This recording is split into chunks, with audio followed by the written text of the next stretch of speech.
அனைவருக்கும் வணக்கம்.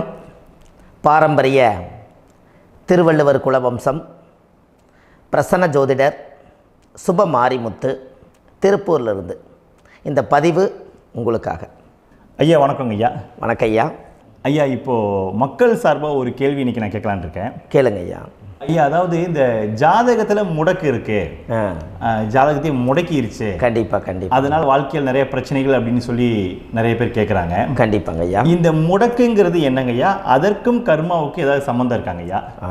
ரொம்ப பற்றி சொன்னீங்கன்னா ரொம்ப உதவியாக இருக்குங்க. நல்ல கேள்விங்க ஐயா.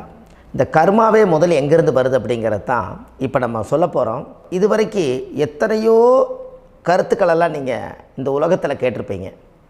ஆனால் இந்த பதிவில் நீங்கள் பொறுமையோடு இந்த கருத்தை ஒரு இனிமையோடு நிதானமாக கேட்டிங்கன்னா உங்களுடைய ஊழ்வினை கர்மா எங்கிருந்து உருவாச்சு, இதனுடைய இந்த கர்மானால் நாம் என்ன கஷ்டப்படுறோம், நாம் இந்த பூமியில் பிறக்கிறதுக்கு என்ன வரம் வாங்கி வந்தோம், நம்ம பாவ புண்ணியமெல்லாம் ஜாதக கட்டத்தில் போய் எப்படி எடுக்கிறது, நம்மளுடைய தோஷம்னு சொல்கிறோமே அந்த தோஷம் எப்படி கிரியேட் ஆகுது, நம்ம இந்த பூமியில் பிறக்கும்போது கொண்டு வந்த கர்மாவா, இல்லை கடவுளே நம்மளுக்கு ஒரு தண்டனையாக கொடுத்த கர்மாவா, இல்லை நம்ம இந்த பூமிக்கு வந்ததுக்கு அப்புறம் செய்த கர்மாவா, இது எல்லாத்தையுமே நம்ம பொறுமையாக கேட்கணும்னா கண்டிப்பாக இந்த பதிவை நீங்கள் பொறுமையோடு கேளுங்க.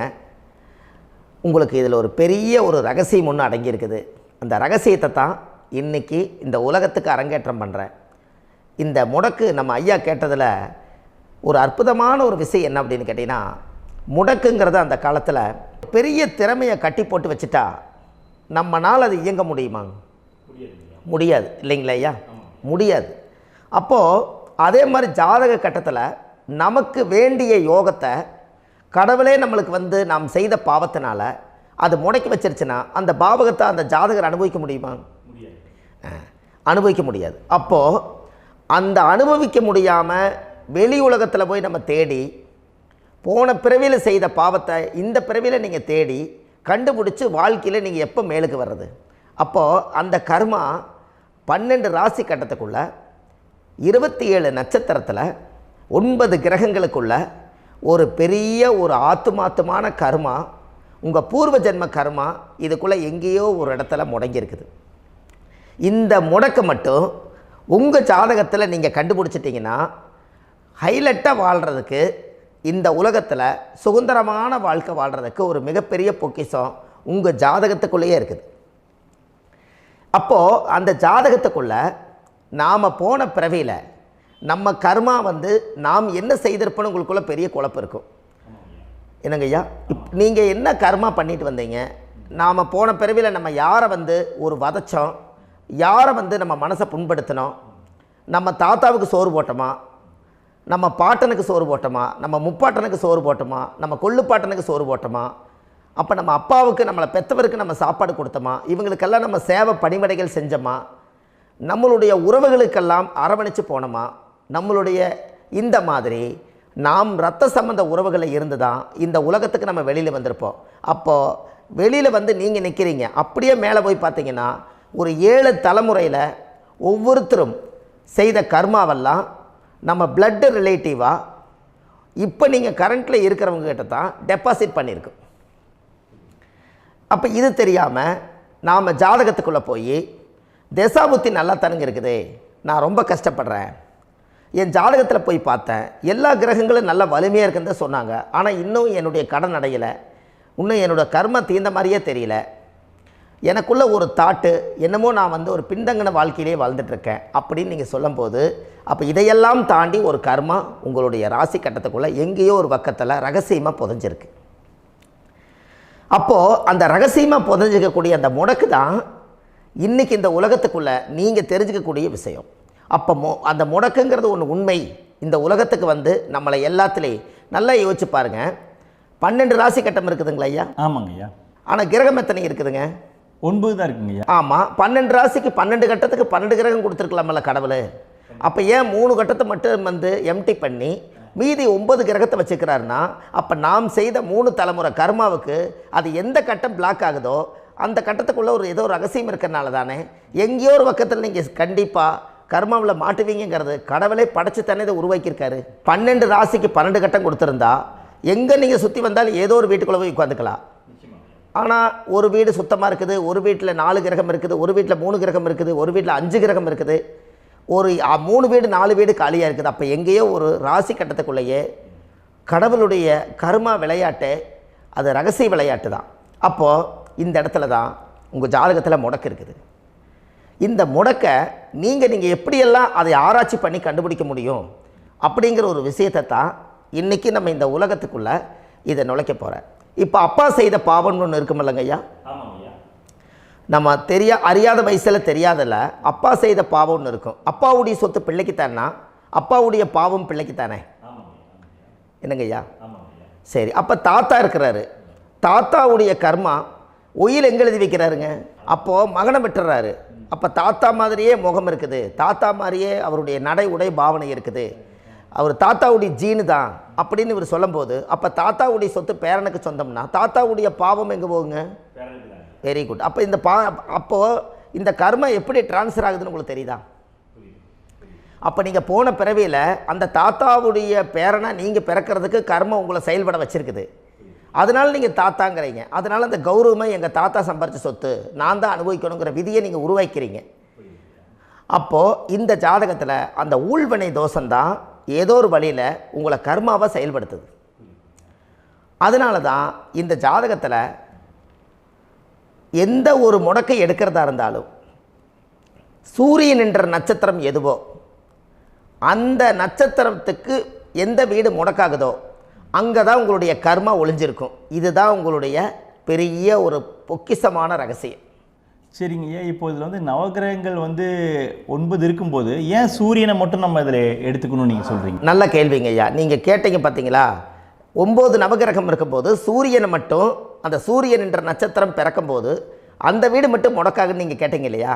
இதுதான் அற்புதமான கேள்வி. ஏன் அப்படின்னு கேட்டிங்கன்னா, சூரியன்னா அப்பாவோட உயிர் கரு போய் அம்மாவுடைய பனிக்கூடத்தில் கர்ப்பத்தில் வச்சு 10 மாதம் 300 நாள் சுமந்து நீங்கள் இந்த பூமிக்கு வெளியில் வரும்போது நீங்கள் என்ன பாவத்தை இவங்க விதைச்சாங்களோ அந்த கர்மாவை வாங்கிட்டு தான் நீங்கள் வெளியில் பிரசவமாகறீங்க. இதுதானே? அப்போ சூரியன் என்ற நட்சத்திரம், அந்த சூரியனுங்கிறது உயிர் கருவல்லவா, அப்பாவுடைய உயிரணுக்கள் அம்மாவுடைய கருவிக்குள்ளே போய் நாம் குழந்தை வடிவத்தில் இருந்து 300 நாள் பாவ உன்னித்த பதிவில் ஏட்டு எழுதி ஒரு ஜாதகத்தை கையில் கொடுத்து பிறந்த உடனே உங்களுக்கு ஒரு ஏட்டை பெரட்டி நீ இப்படித்தான் விதி, இனிமேல் இப்படித்தான் நீ வாழணும்னு சொல்லி உங்கள் கர்மாவை நீங்கள் கர்மாவோடு தானே வெளியில் பிறக்கிறீங்க. அப்போ சூரியன் என்ற நட்சத்திரம் தானே இந்த உலகத்துக்கு ஒரு பெரிய ஒரு மகத்துவம். இப்போ பாருங்கள், விடிய வரைக்கும் நம்ம முழிச்சிட்ருக்குறோம், காலையில் சூரிய உதயமானால் அவங்கவுங்க செயல்படுறோம். மீதி எல்லா கிரகங்களுக்குமே வெளிச்சத்தை கொடுக்கக்கூடிய சக்தி சூரியனுடைய பிம்ப ஒளிக்குத்தானே உண்டு, என்னங்க ஐயா? அதனால தான் மேசத்து உச்ச வீடுன்னு சொல்லி மேசத்தை உச்சம்னு சொல்லி சூரிய உச்சத்தை அங்கே தான் வச்சாங்க. அப்போது அந்த காலச்சக்கரத்துக்கு 5ஆம் இடம் பூர்வ புண்ணியஸ்தானத்தில் போய் சிம்மத்தில் கொண்டு போய் சூரியனை ஆட்சி வீடுன்னு வச்சாங்க. அப்போது சூரியனில் இருந்து தான் அந்த மையப்புள்ளி உருவாகுது. அப்போ உங்களுடைய ஜாதகத்தில் அந்த சூரியனாகப்பட்டவர் பிறக்கும்போது நீங்கள் உங்கள் ஜாதகத்தை நீங்கள் எடுத்துக்கங்க ஐயா. நீங்கள் இன்றைக்கே போய் கதவை திறந்து உங்கள் பெட்டியை திறந்து பீர்வாவுக்குள்ளே உங்களுடைய ஜாதகம் இருக்குது, அந்த ஜாதகத்தை எடுத்து ஜோதிடர்கிட்டையே நீங்கள் சந்தேகம் கேட்குறக்கு முன்பு நீங்களே உங்களுடைய கர்ம பற்றி தெரிஞ்சுக்கிறதுக்கு இந்த பதிவில் உங்களுக்கு ஒரு ரகசியத்தை சொல்லித்தரேன். உங்கள் ஜாதகத்தில் இப்போ இது வரைக்கும் ராசி கட்டத்தை நீங்கள் பார்த்துருப்பீங்க, ஆனால் பாதசாரம்னு ஒன்று இருக்கும் இல்லைங்களா? ராசிக்கு பாதசாரம்னு ஒன்று இருக்கும். சூரியன் என்ன நட்சத்திரத்தில் இருக்குது, சந்திரன் என்ன நட்சத்திரத்தில் இருக்குது, செவ்வாய் என்ன நட்சத்திரத்தில் இருக்குது, புதன் என்ன நட்சத்திர காலில் நிற்குது, இதெல்லாமே அந்த சாரம் இல்லாத ஜோதிடம் சோரம் போய்விடும். அதனால் அந்த சாரத்தில் நிற்கிது பார்த்தீங்களா கிரகம், அதில் இப்போ நீங்கள் உங்களுடைய ராசி கட்டத்தை ஓப்பன் பண்ணுங்கள். இதில் ராசி கட்டத்தில் சூரியன் என்ற நட்சத்திரம்னு ஒன்று இருக்கும் இல்லைங்களா? அது எதுவாக வேணாலும் இருந்துட்டு போட்டோம். அந்த நட்சத்திரம் தான் நீங்கள் பிறக்கும்போது தாயுடைய கருவறைக்குள்ள கரு உருவான நட்சத்திரமே அதுதான். புரிஞ்சுங்களா ஐயா? பிறக்கும்போது நீங்கள் அந்த கருவுடைய நட்சத்திரம் அப்பா வந்து கருவை உருவாக்கி கர்மாவை விதைச்சது அந்த சூரியன் என்ற நட்சத்திரம் தான். அந்த வீட்டுக்கு தான் இந்த ராசி கட்டத்தில் உங்களுக்கு முடக்கு உருவாகுது. புரிஞ்சுங்களா ஐயா? அப்போது ஒரு ஜாதகத்தில் சூரியன் என்ற நட்சத்திரம் எதுவோ அதுதான் உங்களுடைய கர்மா நட்சத்திரம். இப்போ நம்ம பிறக்காதுக்கு முன்னாடி அப்பா கட்டத்தில் அந்த கர்மா டெபாசிட் ஆகிருக்கும். அதை ட்ரான்ஸ்ஃபர் எப்படி பண்ணுறாரு? அவருக்கு ஒரு கல்யாணம் வச்சு அவர் குடும்ப வாழ்க்கையில் வாழ்ந்து நம்மளோட உயிர் கருவை கொண்டு போய் ஊராம் பொண்ணை கல்யாணம் பண்ணி பொண்டாட்டின்னு எடுத்துக்கொண்டு அந்த பொண்டாட்டிங்கிற உரிமையாகி இவருடைய உயிர் கரு உருவாகி வாரிசுகள் வெளியில் வருது. அதானங்க ஐயா? அப்போது அந்த சூரியன் என்ற நட்சத்திரம் தான் இந்த உலகத்தில் ஒரு பிரம்மாண்டமான நட்சத்திரம்.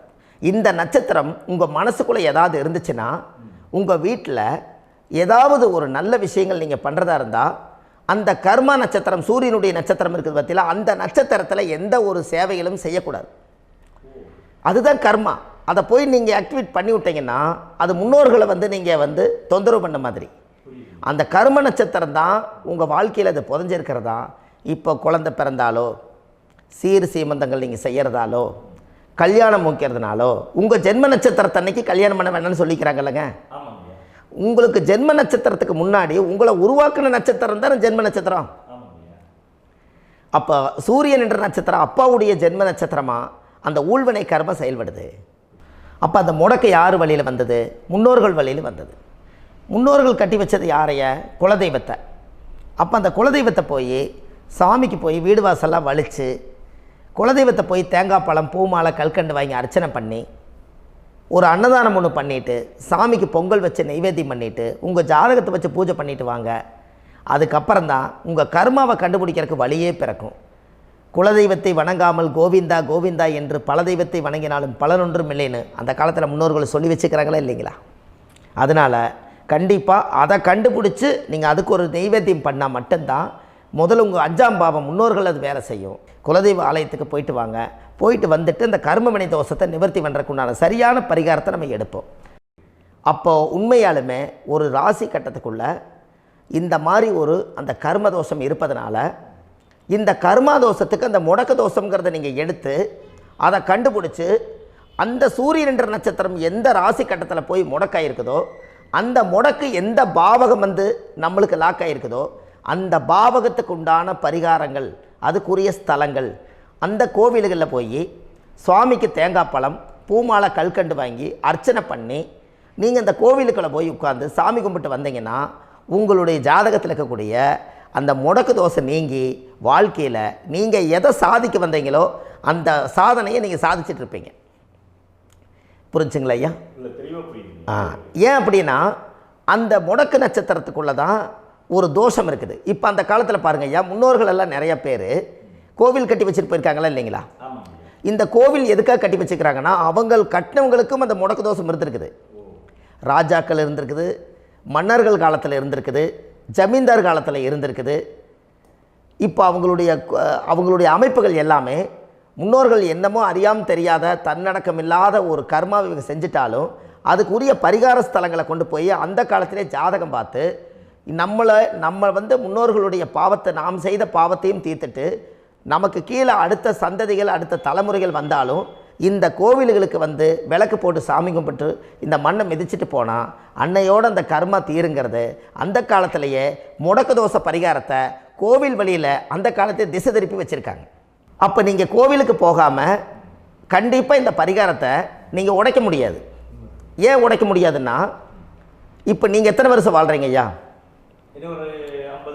120 வருஷமே வச்சுக்கோங்க. சூரியன் திசை 6 வருஷம், சந்திரன் திசை 10 வருஷம், செவ்வாய் திசை 7 வருஷம், ராகு திசை 18 வருஷம், குரு திசை 16 வருஷம், சனி திசை 19 வருஷம், புதன் திசை 17 வருஷம், கேது திசை 7 வருஷம், சுக்கிரன் திசை 20 வருஷம். இப்போ நான் சொன்ன டோட்டலெல்லாம் கூட்டிங்கன்னா 120 வருஷம் வரும். இது ஒரு மனிதர் பிறந்து பூரண ஆயுளோடு வாழ்ந்தால் இந்த 120 வருஷம் வாழ்ந்தால் அவர் இந்த பூலோக பதவி விட்டு சிவலோக பதவி போயிடுவார். அதுக்கு பேர் தான் பூரண ஆயுள் என்று பொருள். அப்போ இந்த பூரண ஆயுளை வாழ்ந்தவருக்கு 120 வருஷம். கோயில் எத்தனை வருஷம் வாழுதுங்க ஐயா? கோயில் பழங்காலத்து கோயிலெல்லாம் எத்தனை வருஷம் வாழுதுங்க? 12 வருஷத்துக்கு கும்பாபிஷேகம். அது ஓகே, அது பரவாயில்ல. 12 வருஷத்துக்கு ஒருக்கா பழசை புதுப்பிச்சு கும்பாபிஷேகம் பண்ணி மறுபடியும் அதுக்கு பவர் ஊட்டி சக்தி ஊட்டி அதுக்கு உருவேற்றுறாங்க. நான் சொல்கிறது கோயில் 5000 வருஷம் 4000 வருஷம் பெரிய பெரிய சித்தர்கள், மகான்கள், ரிஷிமார்கள், யோகிகள், சித்தர்கள் இவங்களெல்லாம் போய் கோவில்லையே சிவனையும் பெருமாளையும் வழிபாடு பட்டுட்டு கோவில்லையே ஒரு ஓரத்தில் ஜீவசமாதி ஆயிட்டாங்கன்னு பழைய கால கோயிலில் சித்தர்கள் குடியிருக்காங்களா இல்லைங்களா? இருக்காங்கல்லங்க ஐயா. அப்போது நாம் 120 வருஷம் வாழ்கிறோம், கோவில் 5000 வருஷம் வாழுது. எங்கே சக்தி அதிகமாக இருக்குன்னு சொல்லுங்க? கோவிலில் தாங்க ஐயா. கோயில் தான், அதில் ஒன்றும் மாற்றம் இல்லைங்களே. கோயில் தாங்க. அப்போ கோவிலில் தான் அந்த சக்தி இருக்குதுன்னு நீங்கள் சொல்கிறீங்க. அப்போ உங்களுடைய கர்மாவை உடைக்கிறதுக்கு 120 வருஷம் பெருசா 5000 வருஷம் பெருசான்னு சொல்லுங்கள்? 5000 தாங்க. அப்போ 5000 வருஷம் உள்ள அலைகள் வந்து எத்தனை அந்த சிவனுக்கு இப்போ சிவன் கோயிலே உங்களுக்கு முடக்கு தோஷத்துக்கு ஒரு கோயில் வருதுன்னு வச்சுக்கோங்க. அந்த கோவிலில் எத்தனை முடக்குகளுக்கு உண்டான கோவில்கள், எத்தனை பழங்களை ஊற்றி சாமிக்கு அபிஷேகம் பண்ணியிருப்பாங்க, எத்தனை பால் கூட ஊற்றிருப்பாங்க, பன்னீர், தேன், இளநீ, மஞ்சள் நீர், திருமஞ்சனம், அபிஷேகம், பொங்கல், நைவேத்தியம் இத்தனையும் செஞ்சு அந்த சிவனை வந்து சிவனாக பார்த்து அந்த கருவறைக்குள்ள ஒரு கிராணங்கள் வரும்போதும் கூட பாதுகாப்பு பண்ணி வச்சு நல்ல சக்தியோடு அந்த கருவறையை புத்தியோடு அவங்க வேலை செஞ்சு அந்த காலத்தில் வச்சுருக்காங்களா இல்லைங்களா? அப்போது நம்ம வீட்டை அவ்வளோ சுத்தமாக வச்சுருக்க முடியுமா? என்னதான் வாஸ்து இருந்தாலும் முடியாது இல்லைங்களா? அப்போது அவ்வளவு ஒரு பவர்ஃபுல்லான கோவில் அந்த முடக்கு தோஷத்துக்குள்ளே ரகசியமாக அந்த கோயில் அடங்கியிருக்குது. உங்கள் ஜாதகத்துக்குள்ளே உண்மையாலுமே ஊழ்வினை கோயில், கர்மவினை கோயில் அதுக்குள்ளே இருக்குது. அந்த ஜாதகத்தை கணிச்சு பார்த்தா கரெக்டாக உங்களுடைய ஜாதகத்தில் அப்பாவுடைய கருவறையிலேருந்து உயிர் உருவாகிற நேரத்தில் இருந்து இப்போ வரைக்கும் நீங்கள் கரண்ட்டில் வாழ வரைக்கும் அந்த கர்ம கூட வர்றதை ஒரே ஒரு இடத்துல போனால் மட்டும்தான் விட்டுட்டு வர முடியும். அது எந்த வீடு அப்படின்னு கேட்டால் உங்களுக்கு வந்து அப்பாவுடைய கர்மா வழியில் போய் அந்த கோவில் பழையகால கோயில், பழையகால தெய்வங்கள், அந்த கோவில் தான் உங்கள் ஜாதகத்துக்குள்ள ரகசியமாக இருக்கும். அது ஏன் இந்த பதிவில் உங்களால் சொல்ல முடியாது அப்படின்னா, இந்த பதிவில் ஏன் உங்க சொல்ல முடியாதுன்னா உங்கள் ஜாதகம் தெரியாமல் என்ன கோயிலை நீங்கள் சொல்லுவீங்க? இப்போ பொதுவாக ஒரு நட்சத்திரத்துக்கு ஏதோ ஒரு கோவிலை அவங்க சொல்லி நீங்கள் போயிட்டு வர்றீங்கன்னு வச்சுக்கோங்க. ஆனால் அது வேலை செய்யலைன்னா நம்மளுக்கு என்னங்க இவ்வளோ கஷ்டப்பட்டு போய் அதை பலனடையிலேன்னு கேள்வி கேட்டக்கூடாது. உங்கள் ஜாதகத்தை நீங்கள் கொண்டாங்க, உங்கள் டேட் ஆஃப் பர்த் டயத்தை போட்டு ஜாதகத்தை கணிச்சு நீங்கள் சூரியன் என்ற நட்சத்திரத்துக்கு உங்களுடைய கர்மவினை கோவில் யார், உங்களுடைய முடக்கு யார், ஊழ்வனை தோஷத்துக்கு உண்டானவர் யார், தாய் வழி கர்மா யார், தந்தை வழி கர்மா எது, நீங்கள் பிறக்கும்போது வந்த கர்மா என்ன, இது எல்லாம் கணிக்காமல் பொதுவாக ஒரு கோயிலில் போய் நீங்கள் பாட்டுக்கு சாமி கும்பிட்டு வந்தால் பலன் எப்படி கிடைக்கும்? கண்டிப்பாக கிடைக்காதுங்க ஐயா. என்னங்க ஐயா? அது தெரிஞ்சு பண்ணாதான் சரியா? ஒரு டாக்டர்கிட்ட போகிறீங்க, என்னை அப்படியே ஸ்கேன் பண்ணி ஒரே ஒரு மாத்திரை கொடுங்கன்னு கேட்டால் டாக்டர் கொடுப்பாருங்களா? அவர் என்ன பிரச்சனை இருக்குதோ அதை முதல்ல கண்டுபிடிச்சி ஸ்கேன் பண்ணி பார்த்து ரிப்போர்ட் எடுத்து அது மூலியமாக தான் கொஞ்சம் எடுத்து ஐயா உங்களுக்கு இந்த பிரச்சனை, இதுக்கு தீர்வுக்கு இதுக்குண்டான மெடிசன், இது இப்படித்தான் சாப்பிடணும்னு அது முறையாக சொல்லி அந்த உயிர் வாழ வைக்கிறாரு டாக்டர். அவர் ஒரு தெய்வ வடிவத்தில். கரெக்டுங்களா ஐயா? அப்போ உங்களோட கர்மா எங்கே செயல்படுது அப்படின்னா இந்த முடக்க நீங்கள் இந்த பதிவில் தெரிஞ்சுக்கங்க. அதுக்குரிய நட்சத்திரம் என்னன்னு தெரிஞ்சு வச்சுங்க. உங்கள் ஜாதகத்தில் சூரியன் என்ற நட்சத்திரத்தை எடுத்துக்கங்க. அந்த வீட்டுக்கு முடக்க இந்த பதிவில் எந்த வீடு லாக் ஆகிருக்குதுங்கிறத நான் உங்களுக்கு இந்த வீட்டில் சொல்கிறேன். அந்த வீட்டு நீங்கள் பாருங்கள், உங்களுடைய லக்கணத்துக்கு அது எந்த வீடு. இப்போ லக்கணத்துக்கு ஒரு 7வது வீடுன்னே வச்சுக்கோங்க. அப்போ லக்கணத்துக்கு 7வது வீடே முடக்கு. அப்படி ஒரு முடக்கு ஆகிப்போச்சுன்னா ஒரு ஜாதகத்தில் லக்கணம் தான் 1, 7ஆம் இடம்ங்கிறது மனைவி ஸ்தானம். ஒரு ஆணுடைய ஜாதகத்துக்கு 7ஆம் இடம் தான் மனைவி. அவருக்கு நல்ல மனைவி அமையாமல் ஆடம்பரம் இருந்தும் வீடு அரண்மனை மாதிரி இருந்தும் அந்த மனைவியை ஒரு சந்தோஷமாக அவர் அனுபவிக்க முடியாது. புரிஞ்சுங்களா ஐயா? சந்தோஷமாக அனுபவிக்க முடியாது. ஏன் அப்படி? 7ஆம் இடத்துல தான் அவரோட கர்மா உட்கார்ந்துருக்குது. கரெக்டாக சொன்னீங்க. 7ஆம் இடத்துல தான் அந்த கர்மா உட்கார்ந்துருக்குது. அப்போ அந்த 7ஆம் இடத்துல இருக்கக்கூடிய அந்த கர்மா போன பிறவியில் நீ மனைவிக்கு சோறு போடாமல் மனைவியை கட்டி வச்சு அடிக்கிறதும், மனைவியை துன்புறுத்துறதும், அந்த மனைவி இருக்கவே இன்னொரு வாழ்க்கைக்குள்ளே போகிறதும், இங்கே வாழ வேண்டிய தாம்பத்திய சந்தோஷத்தை கொண்டு போய் இன்னொரு இடத்துல கொடுக்கறதும், தெரிஞ்சிருந்தே நம்மளுடைய மனசுக்குள்ளே திருடுத்தனமாக வாழ்கிறதும், இது எல்லா கர்மாவும் போன பிறவியில் நாம் செய்த ஊழ்வினை கர்மா தான் உங்கள் ஜாதகத்தில் 7ஆம் இடம் முடக்கு. அப்போ அந்த 7ஆம் இடம் முடக்கா இருந்துச்சுன்னா கண்டிப்பாக உங்கள் ஜாதகத்தில் நீங்கள் என்ன அனுபவிச்சிட முடியும்? நல்ல நண்பர்கள் கிடைக்க மாட்டாங்க, நல்ல ஒரு பார்ட்னர்ஷிப் அமையாது, நல்ல ஒரு நட்பு வட்டங்களில் எதையும் அனுபவிக்க விடாது, ஒரு அங்கீகாரமான உறவுகளில் போய் நம்ம ஸ்ட்ராங்காக நிற்க முடியாது. 7ஆம் இடம் என்பது தாம்பத்திய வாழ்க்கை, பூர்த்தி இல்லாத வாழ்க்கையாக இருக்கும். இப்படியெல்லாம் அந்த ஜாதகத்தில் ஒரு பொதுவாக ஒரு ஜாதகத்தில் 7ஆம் பாவம் முடக்காயிட்டால் இந்த கர்மாவை அவர் அனுபவிச்சுக்கிட்டே இருப்பார். இது எப்போத்தான் அதுக்கு ஒரு தீர்வு வேணுங்கய்யா? அந்த கோயில் எதுன்னு நீங்கள் கரெக்டாக சொன்னீங்க. இப்போ இது மனிதனால் செயல்படுது. மனிதர்கள் தான் கோயிலை கட்டி வச்சாங்க. தெய்வத்தை விட ஒரு காலத்தில் மனிதர்களுக்கு மகிமை ஜாஸ்தி. ஏன்னா சாதாரண ஒரு மண் பூமியாக இருந்த இடத்த மனிதர்கள் தான் கோயில் கட்டி ஒரு மகிமைப்படுத்தி புண்ணியம் பண்ணி வச்சாங்க. மனிதர்களுக்கு சக்தி அதிகம்தான், ஆனால் பிரபஞ்சத்துக்கு அதை விட சக்தி அதிகம் அல்லவா? ஐயா, நீங்கள் கோவிலுக்கு போய் அந்த கர்மா உடைக்கிறதுக்கு கோவிலில் சக்தி இருக்குது, ரைட்டு. ஆனால் நம்ம வீட்டுக்கும் கோயிலுக்கும் ஒரு மிகப்பெரிய தொடர்பு என்னென்னா, அந்த கோயில் கட்டுறவங்க எல்லாமே பழைய காலத்து கோயிலெல்லாம் பாருங்கள், பஞ்சபூதத்தை வச்சு கட்டியிருப்பாங்க. பஞ்சபூதத்தை வச்சு தான் கட்டுவாங்க கோயில். அது உங்களுக்கு தெரியணும் இல்லைங்களா? பஞ்சபூதம்னா நீர், நெருப்பு, காற்று, பூமி, ஆகாயம்.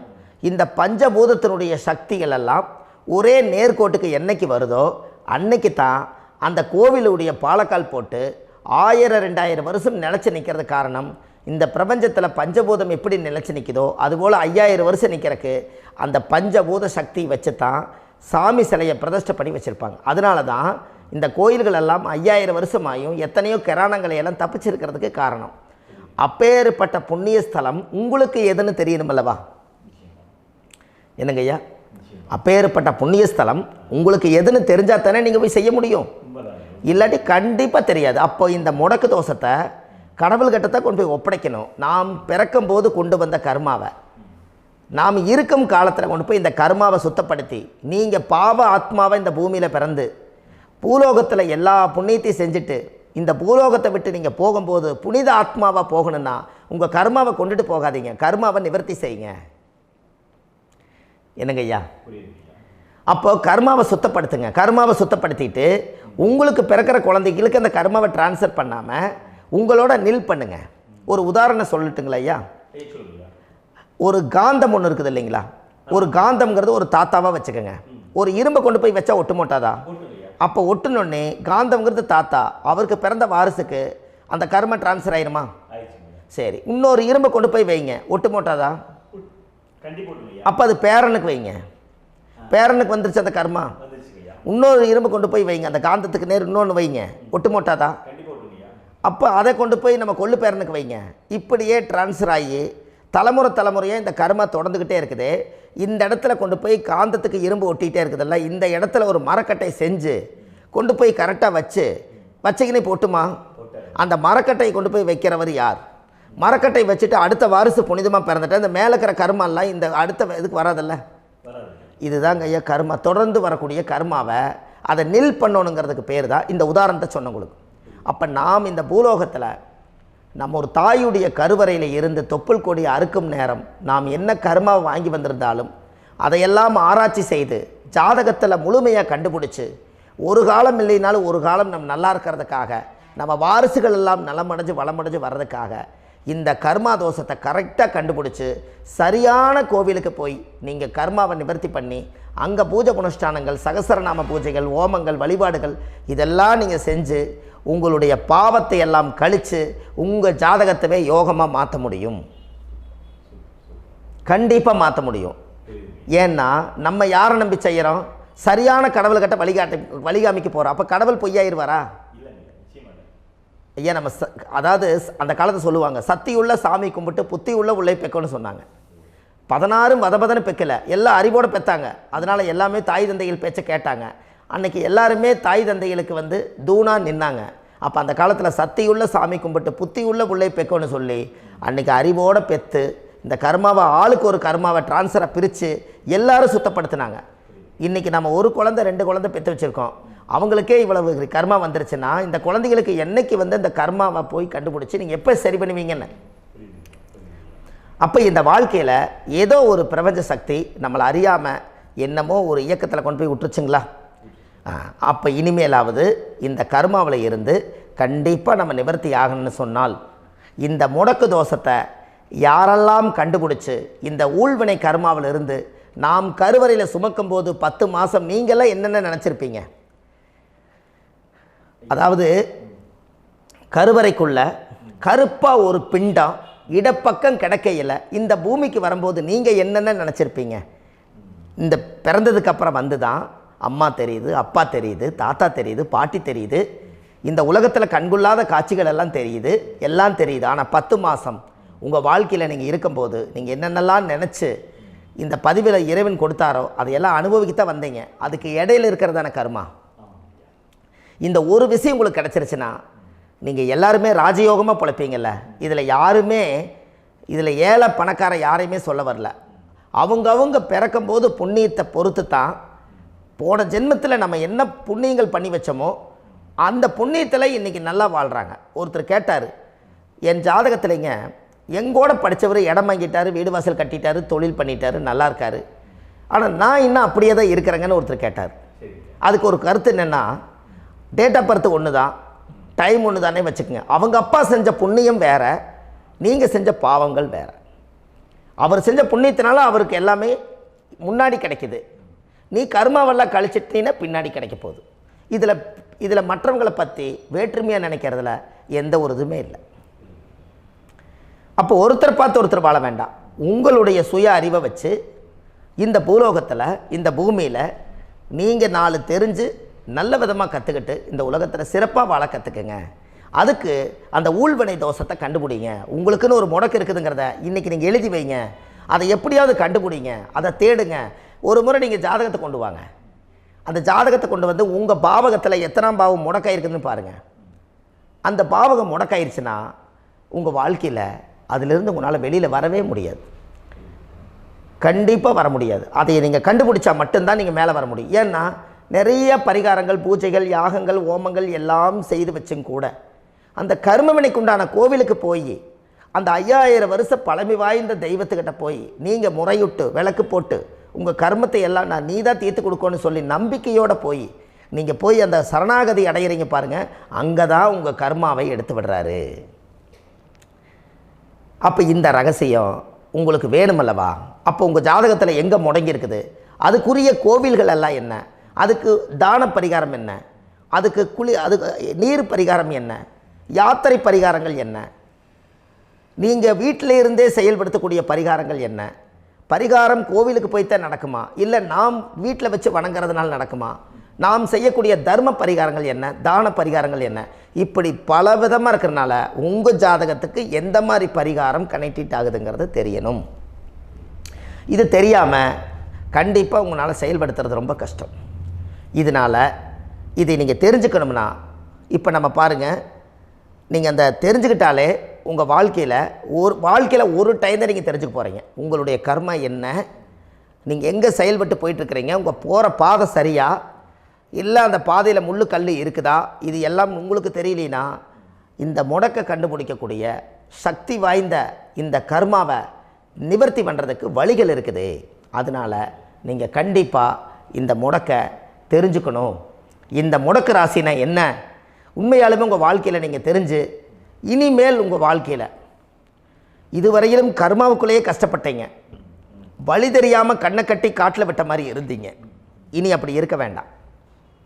உங்கள் ஜாதகத்தில் 12 ராசி கட்டத்தில் 9 கிரகம் போகும், மீனி 3 கிரகம், 3 கட்டம் உங்களுக்கு எங்கேயோ ஒரு பக்கத்தில் 3 கட்டம் எம்டியாக தான் இருக்கும்.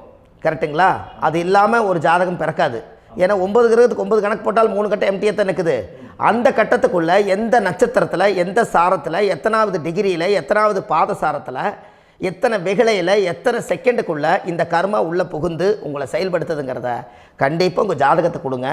பார்த்து இந்த விஷயத்தை சொல்கிறேன், நீங்கள் அந்த இடத்துக்கு போய் நிவர்த்தி பண்ணிவிட்டு உங்கள் வாழ்க்கையில் கொஞ்சம் காலம் வாழ போகிறீங்க. பாருங்கள், பிறந்ததுலேருந்து 20 வருஷத்துக்குள்ளே இளமையாக வாழ்கிறீங்க, குழந்தையாக வாழ்கிறீங்க. 20லேருந்து 40 வயசுக்குள்ளே தான் உங்களுக்கு ஒரு பொண்ணை பார்த்து கல்யாணம் பண்ணி ஒரு கரு உருவாக்குறீங்க. அதுக்கப்புறம் 40லேருந்து 60க்குள்ளே குழந்தை பெற்று கடமை முடிச்சிடுறீங்க. 60 வயசுக்கு மேலே ரிட்டையர்ட் ஆகிடுறீங்க. இந்த 20க்கும் 60க்கும் இல்லாத 20லேருந்து இந்த 40 வயசுக்குள்ளே உங்களோட தேடல் என்னவோ அது வாழ வேண்டிய சுகபோகமான வாழ்க்கை எல்லாமே அந்த 40க்குள்ளே தான் இருக்குது. இந்த 40க்குள்ளே இருக்கக்கூடிய வாழ்க்கையை இந்த கர்மா தெரியாமல் காலத்தை வீணாக்க வேண்டாம். வாழ வேண்டிய வயசில் நீங்கள் வாழணும். அதுக்குரிய கர்மாவை நீங்கள் சுத்தப்படுத்துங்க. எப்படியெல்லாம் நீங்கள் சந்தோஷமாக வாழ்கிறீங்கன்னு எனக்கு ஒரு தகவல் கொடுங்க. வேறு லெவலில் நீங்கள் இருப்பீங்க. கண்டிப்பாக இந்த பதிவில் உங்களுக்கு நான் இந்த விஷயத்தை கொடுக்க போகிறேன். இந்த முடக்கு நட்சத்திரங்கள் என்ன அப்படிங்கிறத இந்த பதிவில் நீங்கள் ஒரு நோட் ஒன்று எடுத்துக்கோங்க, குறித்து வச்சுக்கோங்க. இதில் இருந்து அவங்கவுங்களுக்கு முடக்கு நட்சத்திரம் என்னங்கிறத இந்த பதிவில் நான் உங்களுக்கு கொடுக்குறேன். இந்த வீடு தான் அது முடக்குங்கிறத சொல்கிறேன். இதையெல்லாம் நீங்கள் தெரிஞ்சு உங்கள் ஜாதகத்தவே நீங்கள் முடக்கு எடுத்து கண்டிப்பாக உங்கள் வாழ்க்கையில் நீங்கள் நல்லா இருப்பீங்க. அதுக்கு ஒரு நோட் எடுத்து வச்சுக்கோங்க. இது வரைக்கும் கர்மாவை பற்றி நம்ம பேசினோம். உங்கள் ஜாதகத்தில் சூரியன் என்ற நட்சத்திரத்துக்கு தான் முடக்குன்னு சொன்னீங்களே, எந்த வீடுங்கிற ரகசியத்தை இன்றைக்கி நம்ம எல்லோரும் தெரிஞ்சுக்கலாமா? இத்தனை காலமாக நீங்கள் தெரிஞ்சுக்காத ஒரு ரகசியத்தை இன்றைக்கி உங்கள் ஜாதக கட்டத்தில் நீங்களே முடக்க கண்டுபிடிச்சி அதுக்குண்டான பலனை தேட போகிறீங்க. அந்த தேடல் தான் உங்களை கொண்டு போய் உட்கார வைக்க போகுது. ஒரு உதாரணம், உங்கள் ஜாதகத்தில் பாதசாரம் இருக்குது அல்லவா? அந்த பாதசாரத்தில் சூரியன் என்ற நட்சத்திரம், சூரியன் நின்ற நட்சத்திரம் பாதசாரத்தில் கரெக்டாக எடுங்க. சூரியன் என்ற நட்சத்திரம் அனுச நட்சத்திரமாக இருந்தால் மகர வீடு தான் முடக்க ராசி. அப்போ மகர வீடு தான் முடக்கு ராசி. அந்த முடக்கு ராசி அந்த சூரியன் என்ற நட்சத்திரத்துக்கு அந்த ஊழ்வினை தோஷம், அந்த கர்மா அந்த மகர ராசியில் போய் உட்கார்ந்துருக்கனால அந்த பூர்வ ஜென்மத்தினுடைய அந்த பாவங்கள் எல்லாம் நீங்கள் தீர்க்கக்கூடிய இடம் அதுதான். மகரம் என்பது முதல வீடு. அந்த முதலை கொண்டு போய் உணவு ஒரு நேரம் கொண்டு போய் சாப்பாடு கொடுத்துடுவாங்க. நம்ம வீட்டில் நம்ம தொழிலில் வேலை செய்கிறவங்களுக்கு சாப்பாடு அன்னதானங்கள் பண்ணுங்கள்.